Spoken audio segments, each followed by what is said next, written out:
Ouais, bah dis donc, oh là là là là là là là. C'est la caverne d'Ali Baba ici, hein.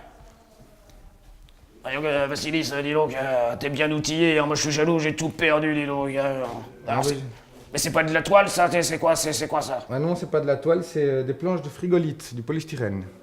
Ah bon, mais tu peux m'expliquer comment tu travailles ça? Parce que Eh ben, c'est intriguant quand même. Eh ben, au début, j'ai commencé à travailler sur de la toile et du papier, comme tout le monde, mais j'ai eu, par souci de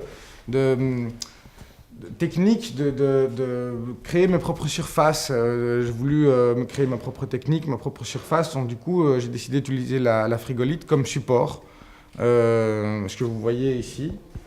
Donc je grave à chaud mon dessin, avec un chaud ça veut dire avec un petit outil électrique comme un stylo de soudeur. Je grave mon dessin, puis je ranivelle avec du mastic le tout et je reponce, donc mon dessin réapparaît. Et là j'ai une bonne base pour commencer à travailler l'œuvre. Ah oui, d'accord. Et donc... Alors du coup après tu fais de la mise en couleur dessus? Alors oui, ça dépend. Déjà la couleur, je la prévois déjà au début. Je teins le mastic en fonction de la couleur que je veux donner à l'œuvre finale. Donc là, sur celui-ci, c'est de la sanguine, de l'ocre. Je vais lui donner cette couleur ocre. Et ça, c'est le même processus. Je grave, je mastique, je ponce, j'ai une bonne base et là-dessus, j'insuffle la vie de l'œuvre avec mon trait. Alors du coup, pour traiter, tu vernis tout ça ou comment c'est fait? Alors pas encore, là-dessus, j'ai pas mis de vernis, sauf juste un vernis fixatif pour la sanguine et pour les fusains, parce que il le faut, sinon ça s'efface. Pour celui-ci aussi.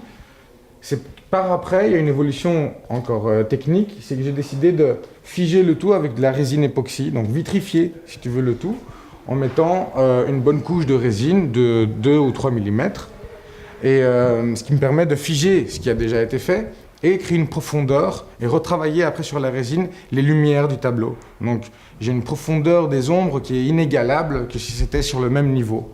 On va dire ça comme ça. C'est une sorte de mise en volume, quoi. Une mise en volume.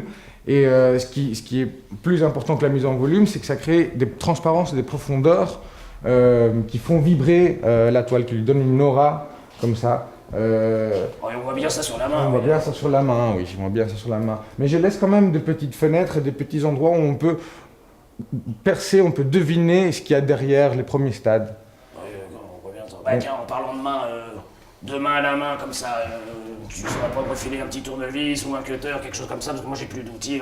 Bah avec plaisir, et voilà, il y a un tournevis sur la table, tu peux le prendre en sortant. Super, bon, bah, je te prends le cruciforme alors. Très très bien. Merci beaucoup. De rien. Bon, bah c'est un plat, mais ça fera l'affaire.